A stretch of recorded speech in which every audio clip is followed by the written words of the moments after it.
Hi folks, Tuli here. We're heading towards the conclusion of a famous first on TV. First reading of an entire novel. This is Ed Sanders, the youthful Ed Sanders. Looks like he's in one of his stores, maybe on the Peace Eye on East 10th Street.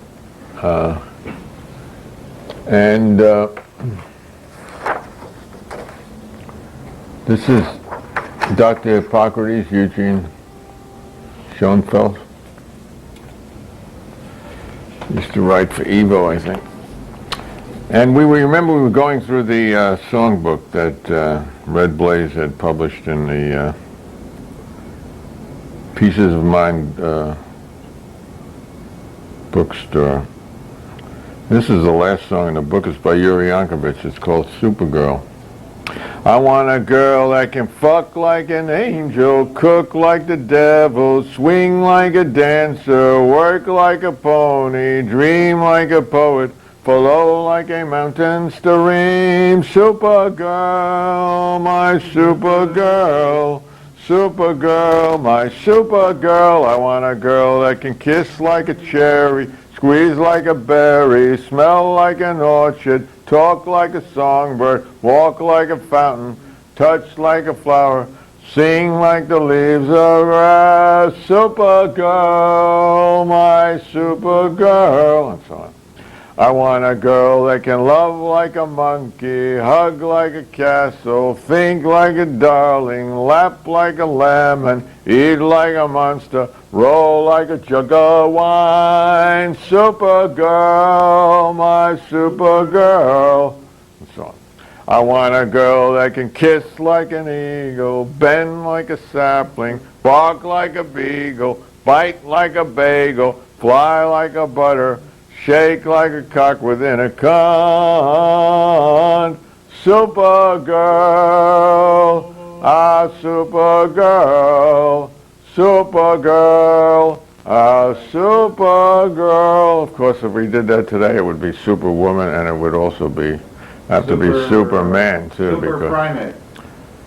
because if we want people to be super, it has to be everybody. Okay. This is, these are photos from, of Ray Rubenstein, which appeared in a book called Mugshots, 1972. The book was by Acton, Lamond, and Hodges. Well, when Yuri finished looking at the book, he said, this is John Sinclair. You know him, remember him? Michigan, Detroit activist and pot smoker, important musical critic and writer. I sent to jail for a couple of joints. And when Yuri finished reading the songbook, the Fugs songbook, he actually said, and this is a quote, "It's great." Now we're going to a penultimate, I always wanted to use that word, the penultimate chapter, 18. This is My Slant by Jan Glisson, his column in Mossy Stone.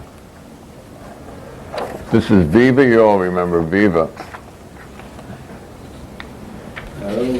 Now that the war in Southeast Asia has been brought to a successful conclusion, and we have successfully gotten out all the people who can't and who needed our help, vice marshals, struggling accounting students, peace, that is, police officers, petty government officials, substantial merchants, poor orphans, and the many beautiful slant-eyed hostesses who graciously served our men in the time of their need. There may be time for a reassessment of the functioning of our artists in the time of this, our greatest national crisis. During a recent end of the war party at Irving Mature's fabulous Folk Inn in New York, one notoriety-seeking obnoxious East Side punk by name J.A. Spiderman, Garbage Man, had the effrontery and gall, as the guests were eating and chatting, to trot out this song which he'll do below. After announcing that since Joe Billin was always taunting him for not doing anything creative, he had composed this epic in his honor. Readers of this column will recall Spidey as the pervert who set glass traps in Billin's toilet to catch samples of his feces for drug analysis. I maintain that whatever a man does in his own toilet, that's his business, and he has no business sticking his nose in another man's toilet. This turd had the chutzpah to sing this song in Billin's presence. There's Ann Waldman, and there's a young Anatole, Andy. And there's Jack Smith. Yeah, actually, here's a picture of Spidey.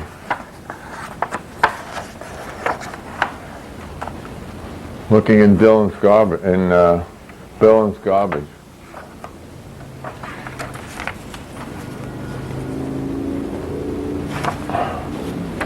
This is a song he wrote called "The Soft Snow's Gonna Fall." Oh, where have you been, my red-eyed son? Where have you been, my darling young one? I've mumbled on the side of 12 optioned mountains. I've talked and I've sprawled on 6 tourist highways. I've stopped in the middle of 7 pseudo forests. I've been out in front of a dozen planned oceans. I've been 10,000 miles in pursuit of a contract, and it's soft, it's a soft, it's a soft, it's a soft snow that's gonna fall. What did you see, my red-eyed son? Or what did you see, my darling young one? I saw a newborn babe with diamonds all around it. I saw a highway of puppies with everybody on it. I saw a green branch with sap that kept dripping. I saw a room full of women with their periods all bleeding. I saw a White House all covered with money. I saw 10,000 salesmen whose tongues were all sparking. I saw guns and sharp swords in the hands of stockbrokers. And it's soft, it's a soft, it's a soft, it's a soft snow, it's gonna fall. What did you hear, my red-eyed son? What did you hear, my darling young one? I heard the sound of a stereo, it roared out ascending. Heard the roar of an amp that could drown the whole world. Heard 100 drummers whose bands were amazing. Heard 10,000 dialing, everybody listening. Heard the gold disc of a poet who recorded in the gutter. Heard the sound of a clown who laughed in the alley. Soft, it's soft, it's soft, it's a soft snow that's gonna fall. Who did you meet, my red-eyed son? Who did you meet, my darling young one? I met a child beside a hired pony. I met a black man who walked a white dog. I met a woman whose body was earning. Met a young girl, she sold me a rainbow. I met one man who was wounded in judo. I met another man who was wounded in a kaido. And it's a soft, and it's a soft, and it's a soft, it's a soft snow that's gonna fall. Oh, what you do now, my red-eyed son? What you do now, my darling young one? I'm going back out for the snow stops a falling. I walk to the depths of the deepest green forest, where the people are few and their hands are all full, where the pellets of poison are protecting their waters, where the home in the valley hides the damp, dirty prison, where the executioner's face is always well smiling, where hunger's forgotten, where souls are not ugly, where white is the color, where few is the number, won't tell it, nor think it, nor speak it, nor breathe it, nor reflect it from mountains, so all souls can see it. But I'll stand on the parcel until I start selling, and I'll puff my song well before I start singing. It's a soft, it's a soft, it's a soft, it's a soft, soft snow that's gonna fall. You see, the illustration is the Woodstock Market News. That's actually a paper. It says pork bellies are going up, are turning belly up. Pork bellies are a commodity that you can buy, you know. Billin, of course, left, as any decent American poet would do right after the mixed applause. Some people were confused by the length of the song and the comparative skill with which this unknown Spiderman hacked out strange chords from his 9.5-string guitar. But the larger question is, where was everybody else when Billin was so quiet during the crucial and delicate war years? shooting their mouths off about peace, defoliation, genocide. What good did that do? Did it end the war? No. It just made difficult negotiations by those who knew all the facts more difficult. After Billin left, his good friend Jay Gordon got up and improvised, made up on the spot the following rejoinder to the tune of Job's old hit, Masters of War. Let's see, is there one more photo here? Worth photoing? I think we lost it. Oh no, this is Ray Ann Rubenstein and Lisa Williams, a writer. Remember Lisa? I barely do. Wrote for the LA Free Press. This is Ray Ann. She's in disguise. So,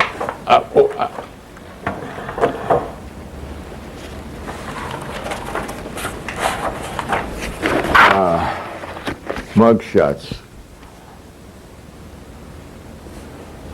Okay, and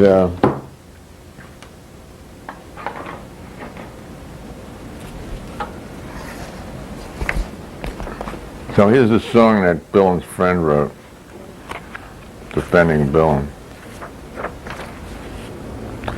Come ye masters of Billin, you that build the big concordance, you that built this mistrust, you that build the great discordance, you that hide behind files, you that hide behind desks. I just want you to know I can see through your tests. You that never did nothing but dig to destroy. You play with my world like it's your little toy. You put a pen in my hand and you hide from my eyes, and you turn and run faster when the fast reporters fly. Like Ling Tempo Boy, you lie and deceive. A fortune can be won, you want me to believe. You see, Joe Billin once owned Ling Tempo Boy stock, but he supposedly sold it when either he found out or other people found out that it was a war stock. But I see through your eyes and I see through your brain like you see through the garbage that runs down my drain. You see, Spiderman went through Billin's garbage, you remember that time. You write the dispatches for the others to print, then you sit back and watch while Evo makes a mint. You hide in your garret as young people's money flows out of their pockets to the land of milk and honey. You've thrown the worst fear that it can ever be hurled, fear to bring pop songs into the world for threatening my song, unborn and unnamed. You ain't worth the ink that runs through your vein.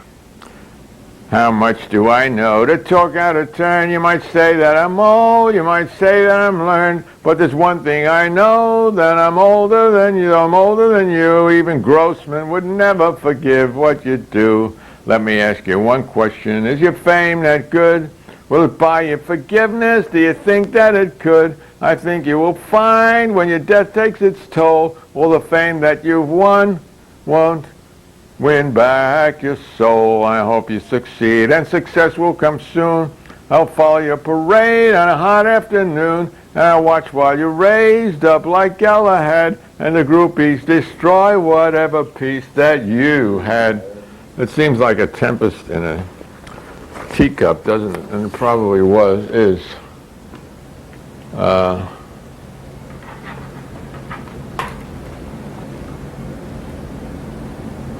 That was the big hoot-a-da at NYU, and that is one. Now Kerouac's going to get his turn. And here's a sort of a signature shot of the period, I think, or of the 70s anyway, 80s, 70s, 80s, but who's counting? After the song, there was exceedingly mixed applause. After the party, Jay Gordon and a small, intimate group of about 30 of Job's friends went to his McDougal Street mansion, where Jake sang him the song again and gave him an autographed copy of the words, which Job said he would cherish, quote, as long as decency survives on the planet. All right, now we've come 15 minutes. Good, it looks like we're going to do this. This is called Arc Out of Vision. It's the final chapter of part one. You know, this is only part one.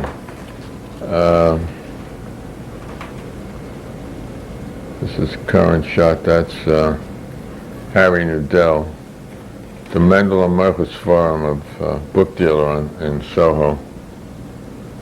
There's another shot. But the whole party, and especially the incident with Spiderman and Billin, had depressed Yuri beyond relief.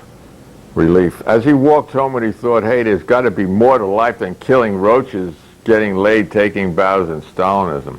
He drifted through the warm, vertiginous night. He reached Boschian Bleecker Street. There, amidst the roving, testosterone-crazed and disappointed outer-borough Borosian youth, the cow-like tourist, the tough, cynical doorman at the flashing neon clip joints, Yuri saw to his horror an old black man lying in the gutter near the Mills Hotel and bleeding alarmingly in a large red pulsing stream from his scalp. His companion in misery, dressed in incredibly filthy, fluttering rage, was trying to lift him to his feet to no avail. Yuri walked to the corner, phoned 911, and then returned to the injured man and waited for the ambulance to arrive. Cop's car pulled up fast. Two young, sprightly officers jumped out. Who called for an ambulance? The blonde one asked. And Yuri said, I did. And with a look of frozen disgust, the cop instantly turned to the somnolent derelict in the gutter and said to him loudly while pointing at Yuri with his nightstick, who hit you? Did he hit you? The man sat up slowly and swaying with a trembling finger pointed at Yuri. Yeah, he hit me. The Boschian vision instantly became a horror reality before his mind's eye. This idiot dies at Bellevue and I'm up on a murder charge and convicted. He couldn't believe this was happening. Then the ambulance arrived and the crew loaded and took the derelict away, the blonde cop riding to hospital with them. Next, the other boy in blue sidles up to Yuri and, speaking in a low voice that no one else could hear, says, okay, asshole, beat it. Get out of here, move it. Wow. These bastard cops were teaching him his hard lesson, which was, don't call us to help these fucking worthless black scum.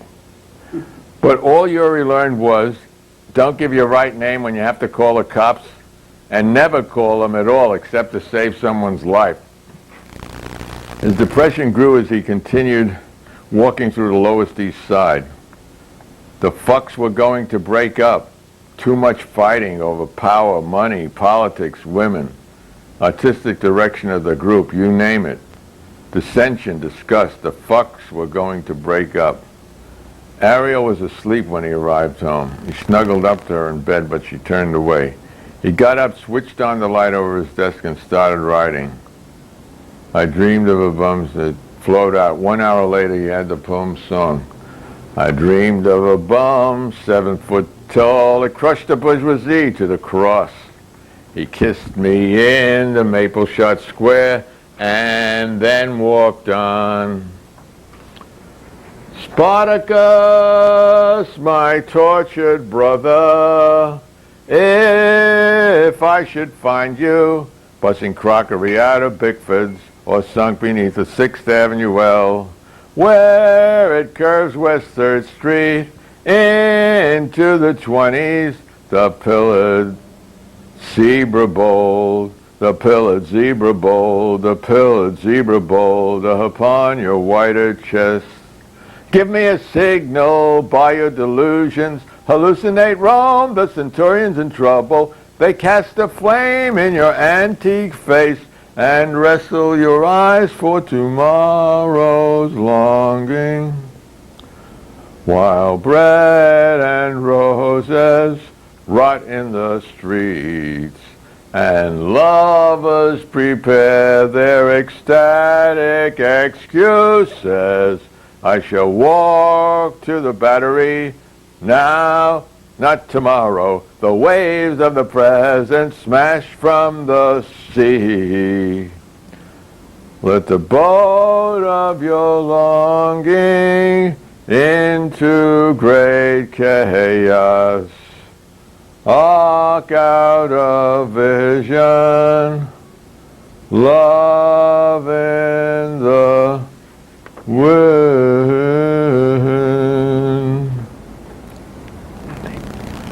First light was now slowly breaking. He nudged Ariel. I'm going out. Huh? Oh, where are you going? It's so early. Yuri said, I don't know. And locked the door. We reached the street and started walking south. I don't know. I don't know. I don't know where I'm going.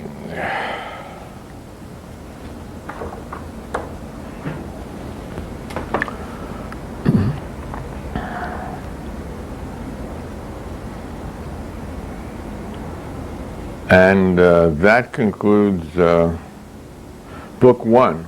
Book two, if it's ever written, will be written in the present time. This was a book of the 60s. And hope you liked it. We enjoyed doing it and also finishing it. So let's I think let's just focus in on that. Leave the camera on that as wide as you can get it, and maybe we should talk a little bit about the legacy of the 60s. As far as I'm concerned, the 60s were sort of a kind of wonderful failure. They attempted to make an entire revolution. Oh yeah, I need that too. And they sort of partially succeeded. Where they succeeded, you know, because you're different now than you would have been had the 60s not happened.